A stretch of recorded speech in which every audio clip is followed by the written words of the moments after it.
So this testing video is primarily going to be surrounding the Holy Fire, Holy Freeze, and mostly the Holy Shock Zealot, because that's the current one that's leading the pack, where you put dedicated points into one of those three skills, and you use that aura, and then you have Infinity on the Mercenary. These combinations are really good because you can combine them with Zeal, so it's like a Holy Shock Zealot in this case, where you get high physical damage combined with high elemental damage, and it's always applied every hit that you do, so it's like you're a hybrid innately, which is really good. But I wanted to lead the discussion surrounding these sort of builds by talking about the Auradin, because it has to be discussed up front, because it's a common misconception by a lot of players that this build is stronger. It has to be stronger because the items are more expensive. This is totally not true. These items, to start off, give Holy Shock Aura or Holy Fire Aura, for example, the Dragon Rune Word or the Dream Rune Word, for example. And this sort of build doesn't leverage plus skills, but instead the character uses Conviction Aura instead of using Holy Shock or Holy Fire to increase their damage.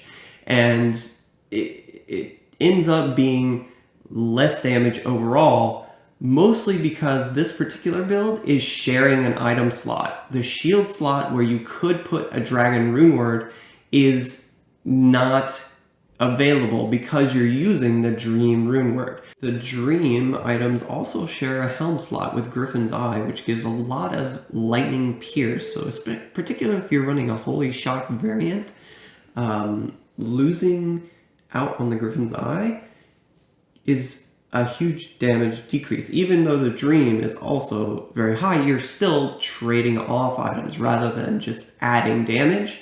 You're trading it off, which is again a worse situation. So you'll see in the damage values here, noting first that I do have resist fire, resist cold, and resist lightning level 1 applied to my target even still, so giving it like the best chance possible. You can see the Auradin is still worse than a Holy Shock Dragon combination. This is a character where I'm using the Holy Shock, but I'm also wearing the Dragon Rune Word in combination with the Hand of Justice to get a level 44 Holy Fire Aura. You can see here, the Auradin is worse.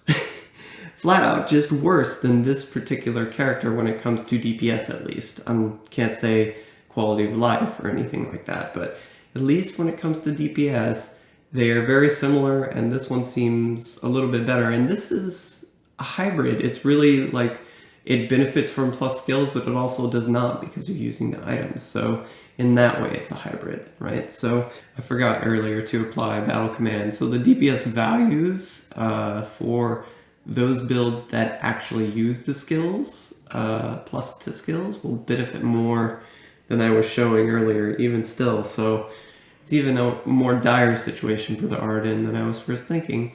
Anyways, let's focus back in on the Holy Shock and Holy Freeze and Holy Fire Zealot. The general setup, going over builds, is I'm going to use a Grief setup to enhance the physical damage significantly. That plus 400, especially combined with Zeal, is going to be excellent. Yeah, there's not much else to say about this item. It does apply Venom, which can be nice for preventing monster heal and that sort of thing. Gives Deadly Strike as well. So damage to demons, always welcome, especially if you're combining it with the Laying of Hands damage to demons. That would be amazing. The attack speed increase here on the weapon itself can come in very handy though for the build in order to hit those lowest attack speed breakpoints. So you're actually able to do that with this build because of that. So that's quite nice. Attack speed on the High Lords as well, combined with a jewel. In this particular variation, running an attack speed jewel instead of a facet in the helm. That's because we're running a 4-facet Sacred Targe. This particular build is going to basically have less utility and more brunt damage just because you're using this 4-facet Targe. So this will be one of our testing variations. We are going to use the Enigma. We will hit the 55 cast rate breakpoint, I believe. Typically you'll be at a level 11 frame, and then on swap you'll be at 10 frame. That's with the lightning and possibly the fire. But the cold cannot really do this if you're opting for Night Wings. You'll be at 11-12 instead of 10-11. So you'll see this here. We have the FCR on the Griffins. And then with the cold, you have the Night Wings, which does not have that option. And then the fire, you do have an option of a rare circlet. Even though these are harder to get, more currency, harder to find, you can get something like this with FCR on it and plus skills and still do very well DPS wise. So there are options. I like to point out though that the fire build does have the option of just going like if you have IIS Jewel, 2 facet with IIS or 3 facet 3 socket helm. And that would give you even more DPS even than the circlet. Or you can match the DPS with simply going a Harlequin Crest. This has a lot of nice stats on it, but won't have the FCR. So there are a lot of options, at least with the fire build, that you can go for and still have that nice breakpoint. Now the cold build does have something going for it. So even though you don't have the FCR, you have Holy Freeze as your main aura. This slows enemies significantly, making it much safer. Yeah, Ravenfrost for the AR cannot be frozen. Arachnid's Mesh, giving us cast rate plus the skills. Plus the skills are very important here. And we are running around. It is a melee character, so the faster run walk on Enigma is always nice. Getting the extra stat points is always nice. The magic find is nice. There are a lot of things that Enigma is giving us here that are going to help out. Pierce on the Griffin's Eye, always huge, combined with the Sacred Targe. That's what's going to be most of a benefit here. But you do get a lot of physical damage increase from the Deadly Strike on the High Lords and the weapon, of course. And also something that's going to keep you alive here is going to be the Dracules. So getting that life tap proc on striking is going to be very nice to help keep you alive. There's a secondary setup with the same build. It's a simple swap. You're just trading out the shield for more utility. You're going Exile instead of the 4 facet, and then you place a facet in the helm instead of the jewel because you will run Laying of Hands to hit the breakpoint instead. So you get the extra demon damage, extra fire resist, it's all good there. But what you really get is utility from the Exile. You get basically double defense from the Defiance aura if you're walking rather than running. You also get +2 offensive auras, always nice for this type of build. Freeze's target is going to be huge for CC, keeps you alive a lot longer. Plus you get the life tap on this item as well. So you get not just 5% chance, but 15%. It procs a lot more often, which I'm interested to see whether I lean towards the 4 facet setup or this setup, depending. But I want to test both of these builds with Holy Shock, Holy Fire, and Holy Freeze just to get a feel for each of them. And yeah, I'll report back, let you know. Let's continue on. For the follower, just basic stuff. Andariel's Fortitude with Infinity. I'm going with the Offensive Nightmare Mercenary just because we do have a physical DPS build here, and the Might Aura from your Mercenary is very helpful in that regard. Just to let you know, I also took a look at some alternative builds, which would include the Beast rune word, and the second build is the Griswold set. Beast is just, provides the Fanaticism aura, which if you have, Infinity on your Mercenary and Enigma, it seems like a good setup, but it turns out just to be a little bit worse in DPS than the Grief setup, plus the distribution of light versus physical is much more balanced toward the lightning side heavily.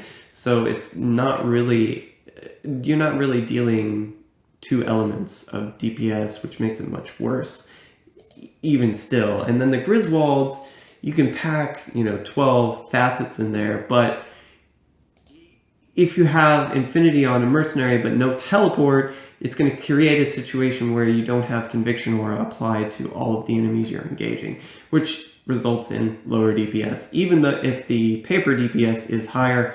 But that is something you can do for like a starter build with the Griswold setup.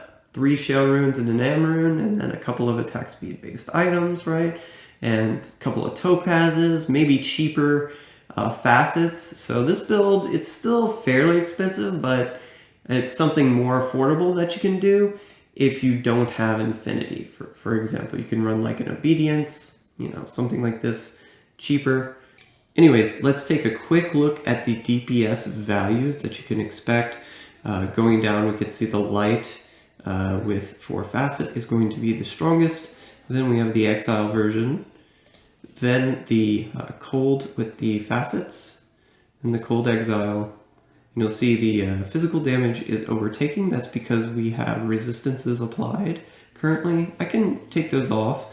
The biggest thing about those resistances though is when you take them off, the exile increases more than the 4 facet does. So the exile version increases about 15% here, whereas the 4 facet only increases 10%. So the 4 facet still is stronger, it's just not as strong when you're going up against an enemy that you hit minus 100 lightning resistance on, right? So that's the gist of it basically. So let's just take a quick look at this, and I'm not going to do it for every element, but we can take a quick look at it for the light. So you see this goes up from 99 to 109, and then the exile version went up from about 83 or 84 to 97, so nice increase, which gives more of an argument for going with the exile rather than the 4 facet, but your mileage may vary.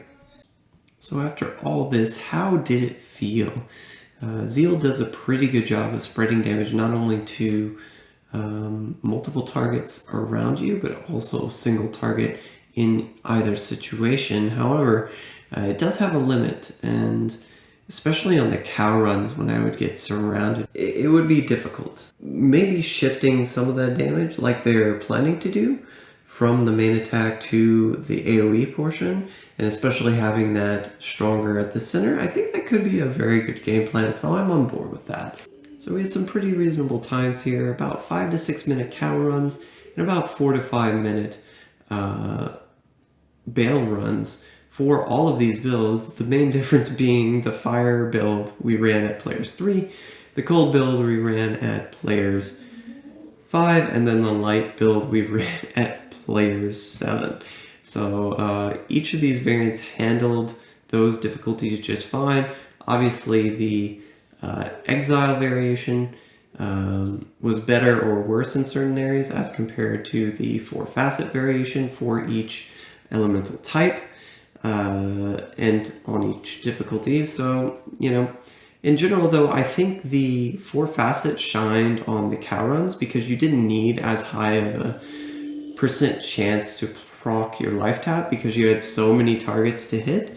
And then the Grief Exile, just for general farming, I think Exile is a well-rounded piece that's going to keep you safer. You proc life tap a lot more readily, especially versus bosses where you've taken this heavy damage and you've got the freezes target on hand. It's a little bit more helpful in that regard. However, we still see a very, very big difference between the 3 elements. Fire being the most in need of an increase, obviously. And I think it needs about a 2 times increase. And you're gonna say, well, that's not enough. Yes, it's not enough for this particular build that we tested. However, you have to consider that's not the only build that we're increasing.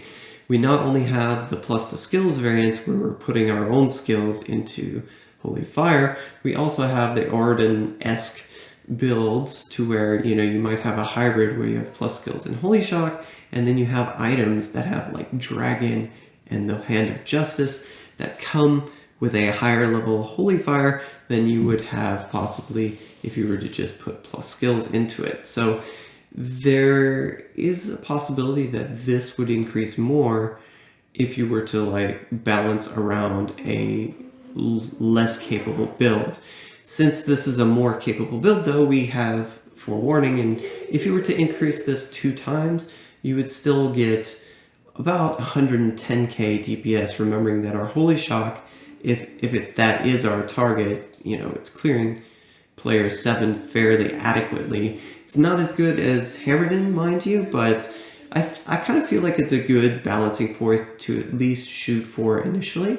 So I think a 2 times value for the Holy Fire would be really reasonable. That would mean that the Holy Fire variant that we tested would be worse than both the Cold and the Lightning. Maybe that's okay. Maybe that's okay. Maybe it's just a beginning setup that you use with beginner gear until you can transition into one of those other 2 elements. And then you have this other build that it's end game. It has like really rich high runes that you can have to pay for and gear out, and maybe it does 10 to 15% more. And that sounds like a great thing, just to have something that can do a little bit more, squeeze out a little bit more DPS as like something else you can shoot for to like complete your character. I think that's a really cool option.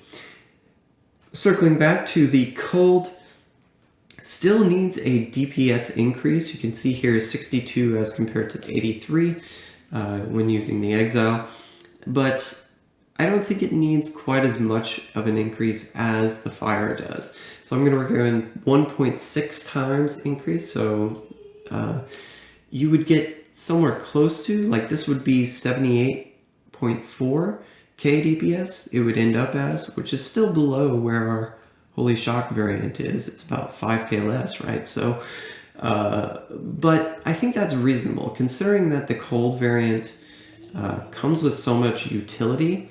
With the higher level of enemies slowed by, you could really feel that you were safer with the Cold variant for certain. So I kind of feel like if it's a little bit lower in DPS, that's perfectly fine. One other thing I did notice when I was testing all 3 builds is that the Fire and Cold variants, they had much more consistent DPS, regardless of the level of difficulty that I was dealing, because their damage ranges are so much tighter in nature as compared to the Light. Light has this humongous range where you can deal like fatal damage in one hit, and then the other at the other end of the spectrum you're dealing 0 DPS practically. So it's like kind of random, which I guess is inherent with that's what you're sort of getting into when you go Lightning, you know. It's sort of a gamble in that sense, but I kind of feel like there was a trade-off there in a sense, depending on if you like or dislike that factor. So maybe the Holy Freeze being a little bit less but doing consistent damage is more appealing to some players, and that's perfectly fine as well.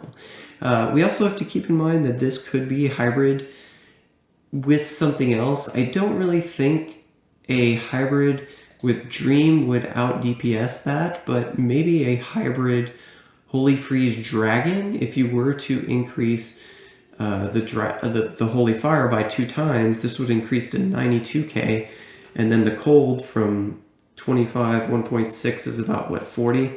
So that's already 105. So this would be in the realm of being really close to that 105, 110k build as well, and it would include the Holy Freeze because you're using it as your main aura, right? So really cool setups that we can possibly do here, and again, they wouldn't be overbuffed by these changes, which is the coolest thing, I think. So anyway, just my thoughts about this particular site. I'm going to stop the video here. It's getting a little bit long, but I do want to do separate testing for the Auradin and the Holy Shock Dragon, Holy Freeze Dragon, just to get a feel for where they're at right now, because I know those are going to be some of the builds that I'm looking at in the future for certain.